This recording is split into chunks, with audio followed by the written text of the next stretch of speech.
Now, to be able to express this trigonometric expression in a simpler way, we must first review these rules, what we call the addition and subtraction identities. So here, when expanded, I will have sine A cos B plus minus cos A sine B. As for the second one, I will have cos A cos B negative positive sine A sine B. Although you see here there are two lines, thinking that there are only two identities, there are actually four. This is how we read this. If I have sine A plus B, then I will have sine A cos B plus cos A sine B. If I follow the next one, sine A minus B, I will have sine A cos B minus cos A sine B. So for the first identity, you notice that the plus will correspond to the plus here, minus, here you will get minus. As for the next identity, if I have cos bracket A plus B, then I will have cos A cos B minus sine A sine B. Then the last one, of course, is cos bracket A minus B. I will have cos A cos B plus sine A sine B.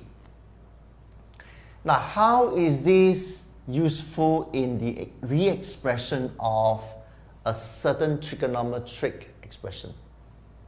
Well, if you see something like this, A sine theta plus B cos theta, then I will have to go back to any one of these identities to find a good match. So if I take theta to be A, then here I have sine A, I have cos A.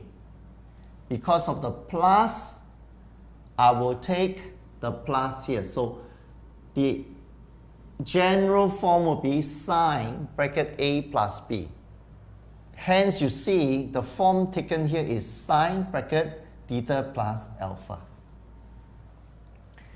So if I expand that, then I have sine theta cos alpha plus cos theta sine alpha. Expand it by multiplying the r into the expression. This first part in the expression is compared to the first part of expression here. So if I take away the sine theta and the sine theta there, my A will be r cos alpha. So also here, if I take away the cos theta and the cos theta here, the B will be equals to r sine alpha. You see this continue in the next frame.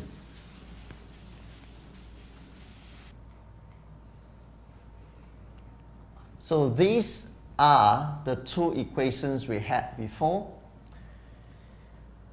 Now to condense these two into one equation, we seize on the idea of tangent theta equals sine theta over cos theta. So if I take equation 2 to be divided by equation 1, just like what I have here, the r is cancelled off. Sine alpha over cos alpha will give me tangent alpha. So alpha is an angle. To find that angle, I basically just take the inverse of tangent on the length ratio. So we settle one idea there. Next, with these two equations, I can also just find the expression of r. So in this case, r must not be cancelled off. In other words, I would not do as I did in the first place, taking equation 2 to be divided by 1. In that way, r was cancelled off. But squaring equation 1 and squaring equation 2 and then adding them up. So I get a squared plus b squared equals to this. Factorizing this expression, the r squared is taken out. What remains in the bracket is reduced to 1. There is a simple Pythagorean identity. Cos squared alpha plus sine squared alpha will give me 1. So now I have a squared plus b squared equals r squared. So to simplify it, to make r the subject, I square rooted both sides. Hence you also have plus minus square root of a squared plus b squared. Now taking only the positive roots, well, previously we were saying the general form to take is r sine theta plus alpha. The r has taken this expression which we found in the last frame, and this alpha is the angle tangent inverse of the length ratio A over B.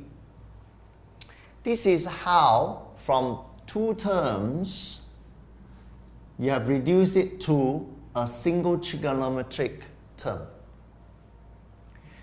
Why we do this is because it's easier than to solve for the angle theta. But for the purpose of this teaching video, we will just zoom in on how to convert two trigonometric term expression into one trigonometric term.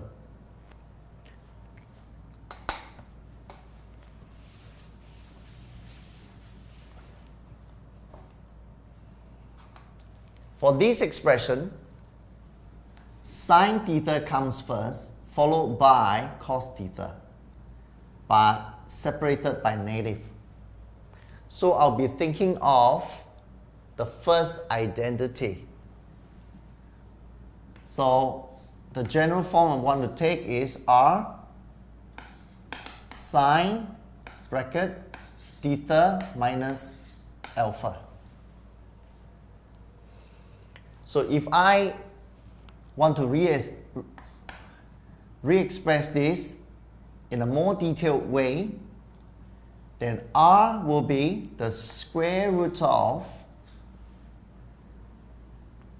the coefficient of sine theta, which is a, squared. Then the coefficient of the cos theta, negative b, but I will only be taking the absolute value of that. So b and then square it. Then sine bracket theta minus tangent inverse the b over a. B over a. You can see this expression, a two-term trigonometric expression, is reduced to one-term trigonometric expression.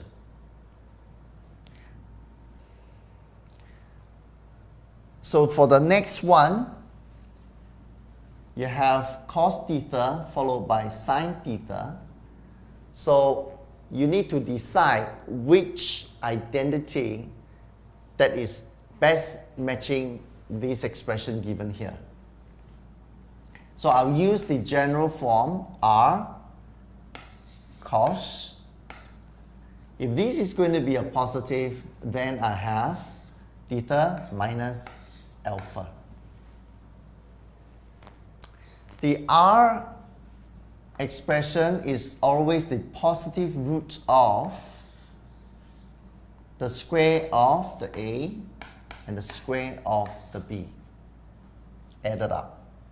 Then cos theta minus tangent inverse the B over A.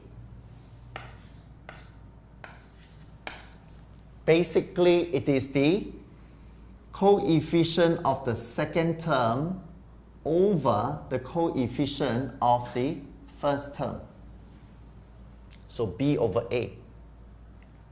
So you realize that I don't go back to the primitive form to obtain the R expression and also the alpha expression. Basically, because if we have shown you how it is to obtain from the primitive step, and it has proven to be consistently the same, we just take the form and use it.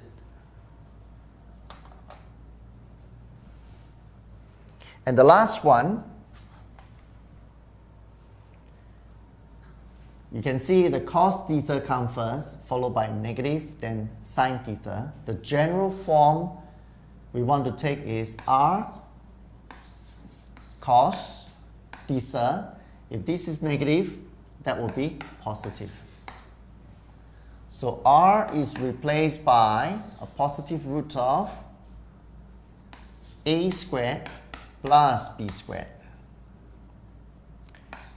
followed by cos theta plus tangent inverse of B over A. Now, to add some more meaning to it, if you have gotten this expression and you're asked for the magnitude of the graph, then this will be the magnitude of the graph. And if you're asked perhaps for the minimum value, then you understand that the range of the cos graph is -1 to 1. So the minimum value would be negative of this value, the amplitude. So when you have reduced to such a form, it is easy to extract a lot of information, like what we mentioned, the maximum or minimum value or the amplitude, and perhaps also when it's equated to a certain value, to find theta in the quickest way possible. So we have come to the end of this video. Essentially, the whole video is about given two trigonometric term expression, reduce it using the R formula to a single trigonometric expression.